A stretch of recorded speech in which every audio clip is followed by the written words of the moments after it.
고2 한 중간고사까지는 생활을 하고 그 다음에 이제 고3 수강신청 시즌에 들어가잖아. 그때 수능 고득점 기준으로 넓혀놓은 곳에서 꽃갈콘 모양으로 좁혀야 돼. 초점을 점점 좁히는 거지. 수능 고득점 기준으로 수능 고득점 할 수 있는 과목을 주로 수강신청하면서 동시에 그것이 세특에도 대비가 되도록 해야만 효율적으로 되거든.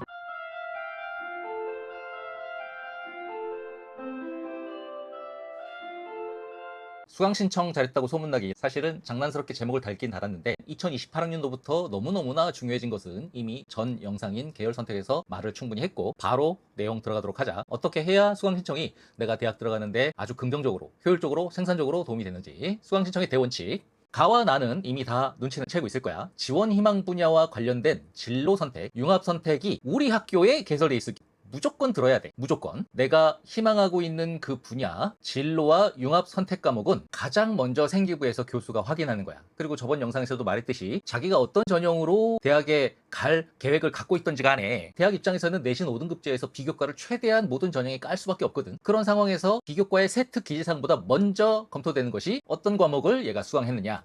교수 입장에서는 우리 과에 오겠다고 지원서를 낸 애가 우리 과랑 관련된 과목이 개설돼 있음에도 불구하고 안 들었어. 그럼 치명적인 거지. 이것은 전체 대입 정원, 모든 전형 통틀어서 전체 대입 정원의 80%를 대비하는 것이기 때문에 반드시 들어야만 한다. 그거 들으면 피곤할 것 같아요. 힘들 것 같아요. 어려울 것 같아요. 그게 중요한 게 아니라니까. 오히려 들었다가 내신이 깎일 것 같아요. 이건 중요한 게 아니야. 내신 5등급제에서 대학들은 지금 퍼졌어. 정부에서 이리저리 다 막아놨거든. 변별력을 살릴 수가 없어. 서울시내에 들어가는 애들만 전부 다 1등급인데. 그런데 대학 입장에서는 어떤 과목을 듣고, 자기네 전공 분야와 관련된 과목을 듣고 내신이 낮은 애와 자신의 전공 관련된 과목을 안 듣고 내신이 높은 애 중 전자를 먼저 합격시키게 돼 있는 시스템이다. 이 점을 꼭 알아두고, 그 다음에 내가 대학에 가고 싶어하는 그 분야와 관련된 공동교육과정 수업이 있어. 그럼 가능한 한 수강신청해야 돼. 이거는 전체 대입 정원의 40% 정도를 대비할 수 있는 거기 때문에 엄청 비중이 큰데, 왜 가능한 한냐, 왜 반드시가 아니냐.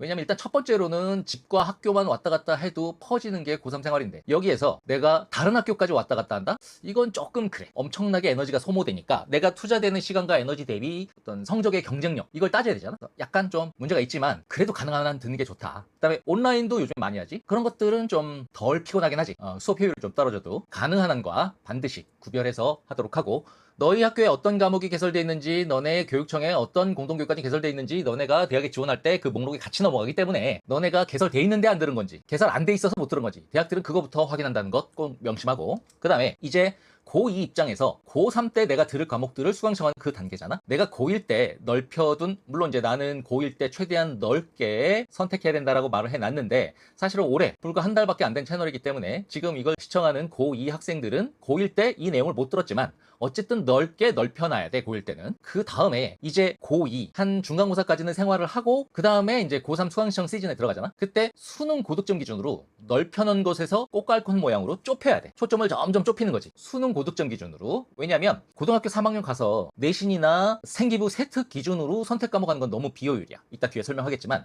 수능 고득점 할 수 있는 과목을 주로 수강청하면서 동시에 그것이 세특에도 대비가 되도록 해야만 효율적으로 되거든. 그러니까 고1 때 했던 수강 과목 중에서 수능 고득점이 가능한지 가능하지 않은지 대충 확실하지 않지만 감은 이번 1학기에 올 거거든. 그 감을 기준으로 초점을 좁히고, 이게 안 되는 과목들은 과감하게 버리고, 그 다음에 채워야 될 추가학점이 생기면은 자기 전공과 관련된 과목 중 고1 때 안 했던 과목을 추가해도 괜찮긴 해. 근데 가능하면은 고1 때 넓혀놓은 것 중에서 수능 고득점 기준으로 초점을 좁혀. 예를 들면 고1 때 들었던 과목 중에서 진로 선택이 있을 수 있고, 그 과목에 대한 융합 선택이 있을 수 있고, 그 과목에 대한 심화가 있을 수도 있고, 그런 거를 수강 신청을 하는데 그걸로 학점이 다 차면 정말 다행이고, 안 차면 고1 때 안 들었던 과목 중 진로랑 연관성이 있는 걸 추가해야 된다. 그럼 연관성은 뭘 기준으로 판단하나? 누구 말도 듣지 말고 어디가랑 EBS랑 커리어넷 보면 각 대학의 각 전공별 설명이 나와 있지. 거기서 어떤 과목이 중요하고 고등학교 때 어떤 학업 역량이 우리 과를 수학하는 데 도움이 된다는 게 다 나와 있단 말이야. 그걸 꼭 참고하도록 한다. 그 다음에 수강 신청에 딜레마가 있지.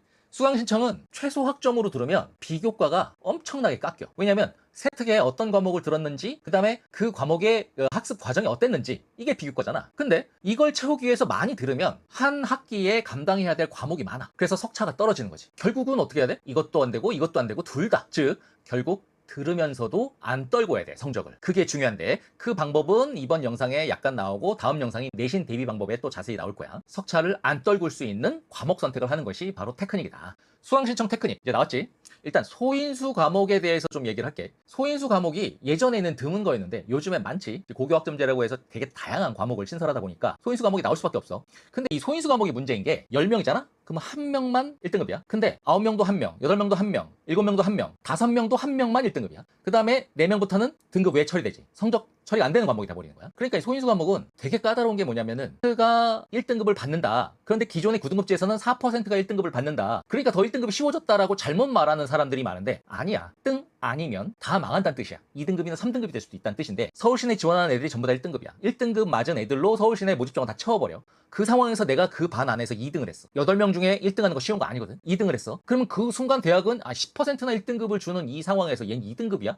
우리 거랑 관련된 이 과목을 듣고 이렇게 돼버리는 거지. 그래서 소인수 과목은 자신감이 있을 때만 수강 신청하는 것이 좋다. 이 소인수 과목이 자기 전공과 직결되면 2등급이 되는 순간 완전히 논외로 돼버리는 거야. 차라리 만약에 너네가 수강 신청을 했어. 근데 거기가 중간에 애들이 빠져갖고 4명이 됐어. 그래서 성적 외 처리가 됐어. 그래도 세특에는 기재는 되지만 성적은 안 나오지. 그게 오히려 다행이다라는 생각이 들 정도로 그 인원이 20명이든 30명이든 10명이든 5명이든 딱 한 명만 1등급을 준다는 것은 생각보다 까다롭기 때문에 내가 그 과목에 자신감이 있느냐. 또 좀 약간 추잡한 얘기긴 하지만 나랑 같이 수강 신청한 애들 같은 학교 애들이니까 걔들은 좀 나보다 센 애들이냐 이런 것까지 따져야 될 판이다. 좀 강조하고 그 다음에 이제 투과목. 이 투과목은 겉멋으로 듣는 애들 되게 많아. 이러다가 완전 훅 가는 수가 있어. 일단 어떤 과목을 들었는지가 되게 중요하다 그랬지. 그 성취도보다. 그런 측면에서 봤을 때는 수능에 반영되지 않음에도 불구하고 우리 전공과 관련된 투과목을 들었네 하면 정성평가에서 엄청 이득이 돼. 그런데 그랬다가 성취도가 박살이 나버리면 얘는 우리 거랑 관련된 과목의 성취도가 왜 이래? 이렇게 돼버리는 거지. 그래서 이거는 양날의 검이다.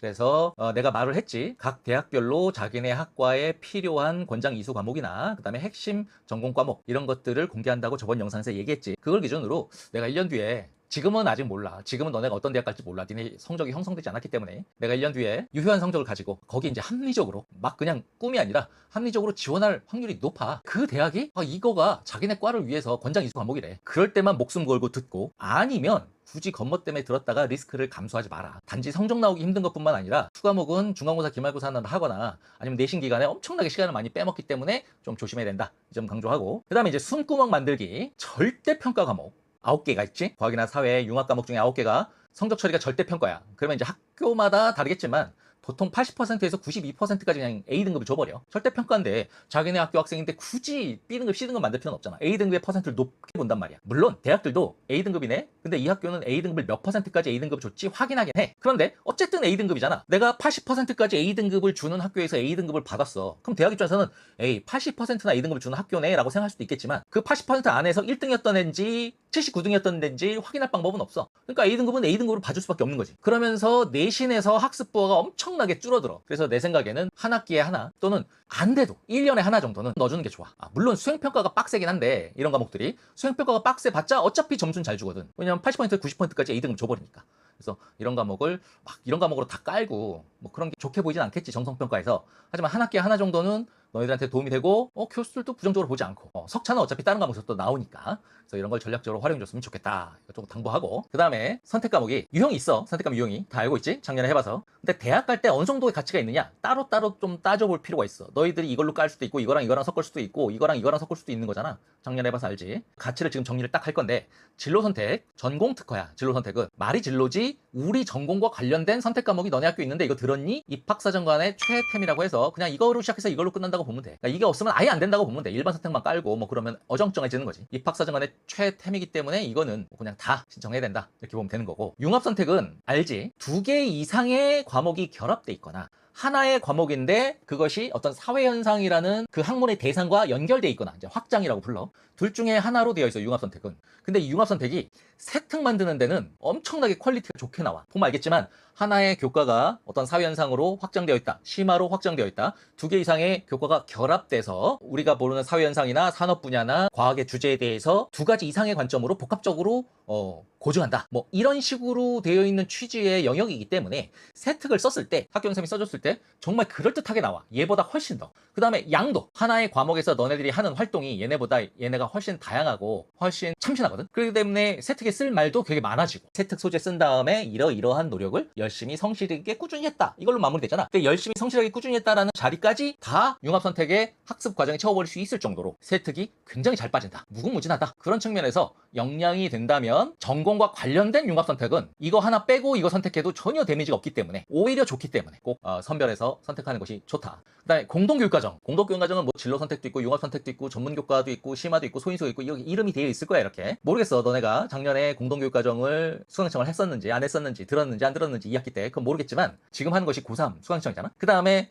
지금 하게 되면, 그러니까 고2 1학기 2학기 때도 역시 공동교육과정을 들을 수 있지만, 사실은 고3 때 이거 듣는 것은 고2 때랑 달리 조금 약간 좀 조심해야 될 부분이 있어. 일단 보자. 남들이 쉴 때, 방과 후나 주말에 너네는 이걸 들어야 돼. 보통 얘들을 간섭하면 안 되기 때문에 얘들 없을 때 해. 그래서 남들이 쉴 때 너네는 그 수업을 들어야 돼. 그 다음에 이런 공동교육과정 같은 경우에는 처음에는 엄청난 의욕을 갖고 수강신청을 하지만 듣다 보면 남들 쉴 때다 보니까 막 듣기 싫어지고 결석하게 되고 그런 애들이 상당히 많아. 일부 극도로 성실한 애 몇 명 빼고는. 그랬다가는 생기부에 더 스크래치가 나는 거지. 그 점도 좀 그래. 그런데 일단 너네가 성실하게 이수했다라고 했을 때, 이것이 이제 정성평가의 평가 항목이야. 일단 적극성. 내가 알기 위해서 누가 시키는 것이 아니라, 권유하는 것이 아니라 내가 찾아서 수강신청했다. 이건 알지? 학교에서 해주는 게 아니라 너네가 한다는 거. 그다음 자기주도성. 자기주도성은 혹시 자습하는 거라고 알고 있는 애들 되게 많지. 그래서 나는 혼자 자습했다, 모르는 건 선생님한테 물어봐서 해결했다, 이렇게 이제 세특기에 기재되는 걸 되게 좋아하는데 절대 아니야. 자기주도성은 혼자 공부하는 거랑 아무 상관이 없어. 자기주도성은